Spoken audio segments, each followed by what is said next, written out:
Hello everyone, welcome to my channel sweet home simple life. So మళ్ళీ ఇంకొక రెసిపీతో అయితే మీ ముందుకైతే వచ్చేసాను. ఈరోజు ఏం రెసిపీ చేస్తున్నాను, ఏం వీడియో అని మీరు అనుకుంటున్నారా? చెప్తాను, మీరే చూడండి. వీడియోలోకి వెళ్ళిపోదాము. గోరుచిక్కుడుకాయ కూర అయితే నేను చేయబోతున్నాను.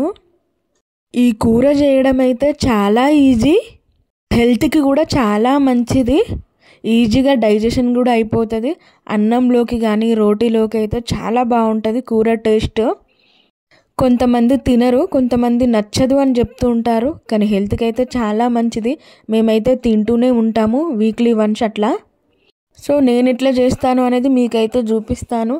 ఎక్కువ ఆయిల్ వేసి హడావిడి అయితే నేనైతే అస్సలే చేయను. కొంచెం 2 టేబుల్ స్పూన్ల ఆయిల్ అయితే వేసుకొని తాలింపు అయితే వేసేసుకోవాలి. తాలింపు వేసేసుకున్న తర్వాత మనం కట్ చేసి పెట్టుకున్న పచ్చిమిర్చి కూడా యాడ్ చేసుకోవాలి. నేనైతే ప్రతి దాంట్లో వేస్తాను తాలింపు, అంటే ఒక నాన్ వెజ్లో తప్పితే కూరలలో అన్నిట్లో వేస్తాను. ఆ తర్వాత పచ్చిమిర్చి అయితే యాడ్ చేసుకున్నాను. ఒక చిన్న ఉల్లిపాయ కూడా యాడ్ చేసుకున్నాను. పొద్దున ఉప్మా చేసినప్పుడు హాఫ్ ఉల్లిపాయ అయితే ఉండిపోయింది, వేస్ట్ చేయలేక ఈ కర్రీలో అయితే వేసేస్తున్నాను నేను. మీకు ఇష్టం ఉంటే వేసుకోవచ్చు, లేదంటే లేదు. మంచిగా ఈవెన్గా ఫ్రై చేసుకోవాలి పచ్చిమిర్చి. అవి ఫ్రై అయితేనే కొంచెం టేస్ట్ బాగుంటుంది. ఆ తర్వాత కొంచెం పసుపు అయితే యాడ్ చేసుకోవాలి. చూసారా, మంచిగా మగ్గిపోయింది నా పచ్చిమిర్చి. పసుపు వేసుకున్న తర్వాత పచ్చి వాసన పోయేంత వరకు అయితే ఫ్రై చేసుకోవాలి మంచిగా. ఆ తర్వాత శుభ్రంగా కడిగి పెట్టుకున్న గోరుచిక్కుడుకాయలను అయితే అందులో వేసేసుకోవాలి. మీరైతే గోరుచిక్కుడుకాయలు అంటారా, ఇంకేమంటారు, వాటిని అయితే చిక్కుడుకాయలు అంటారా, ఏం చిక్కుడుకాయలు అంటారు అనేది నేనైతే 2-3 అయితే విన్నాను. దాన్ని వెరైటీ పేర్లతో అయితే పిలుస్తూ ఉంటారు. మేమైతే గోరుచిక్కుడుకాయనే అయితే అంటాము.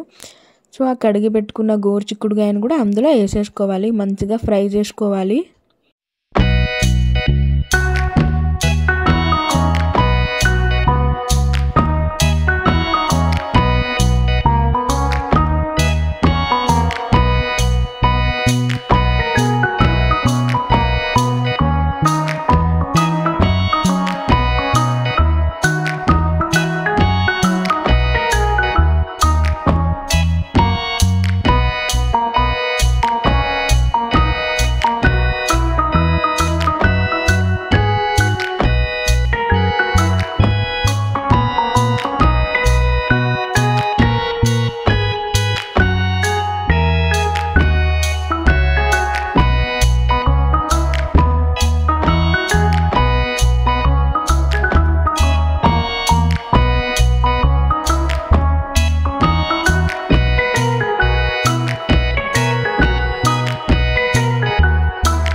అది ఉడకడానికైతే నేనైతే ఒక చిన్న గ్లాస్ అయితే వాటర్ అయితే పోసుకున్నాను. కొంచెం వాటర్లోనే ఉడికించి తినండి. ఏ కూరలైనా కూడా ఆయిల్లో ఉడికించుకొని తినడం అస్సలు మంచిది కాదు.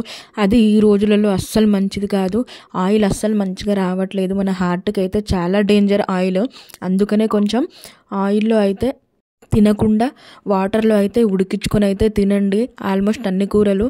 అందులోని ఇవి కొంచెం ముదిరిపోయాయి, ఫ్రిడ్జ్లో ఉంచాను కదా ఒక 2 డేస్, అందుకనే. సో దానివల్ల నేనేంటంటే వాటర్ పోసి అయితే ఉడికించుకున్నాను.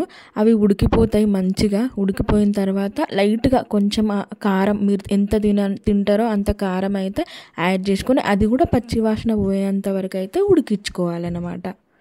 నేనైతే చిక్కుడుకాయలైనా, గోరుచిక్కుడుకాయలైనా, దొండకాయలైనా, అసలు ఏవైనా కూడా ఆయిల్లో అస్సలు ఫ్రై చేయను. ఒకప్పుడు చేసేదాన్ని, కానీ నాకు అస్సలు డైజెషన్ అయ్యేది కాదు. సో ఇట్లా వాటర్లో అయితే ఉడికించుకొని తినడం మొదలుపెట్టినప్పటి నుంచి కొంచెం బాగుంటుంది. సో తర్వాత టమాటాలు అయితే యాడ్ చేసుకున్నా, కొంచెం కొత్తిమీర ఉంటే కూడా యాడ్ చేసేసుకున్నా, అంతే. అవి మగ్గిపోతే చాలు, మొత్తం కలిపేస్తే కూర అయితే రెడీ అయిపోయినట్టే మనకి. ప్లీజ్ కొత్త వాళ్ళైతే నా ఛానల్ని ఎవరైతే చూస్తున్నారో సబ్స్క్రైబ్ అయితే చేసుకోండి, ఖచ్చితంగా సబ్స్క్రైబ్ చేసుకునే చూడండి.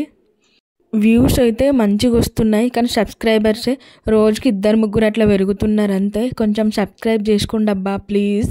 అంతే, మన టమాటాలు అయితే ఆల్మోస్ట్ మగ్గిపోయినట్టే. మగ్గిపోయిన తర్వాత మొత్తం ఒకసారి కలిపేసుకొని సిమ్లో అయితే ఒక 5 మినిట్స్ అట్లా ఉడికించుకున్నాం అనుకో, టమాటాలు కూడా మంచిగా మగ్గిపోతాయి.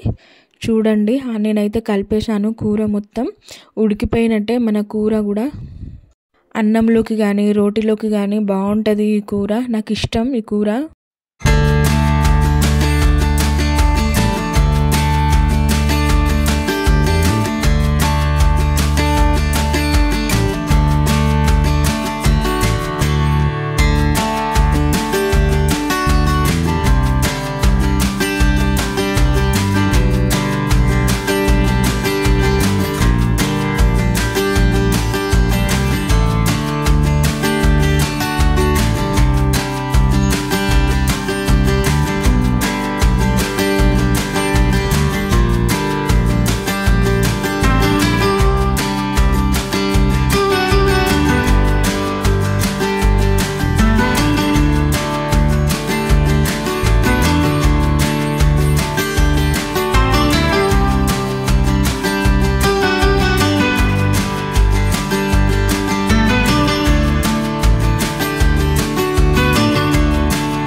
సో ఒక సైడ్కి అయితే అన్నం కూడా వండేసాను. మన కూర కూడా కంప్లీటెడ్ అన్నమాట.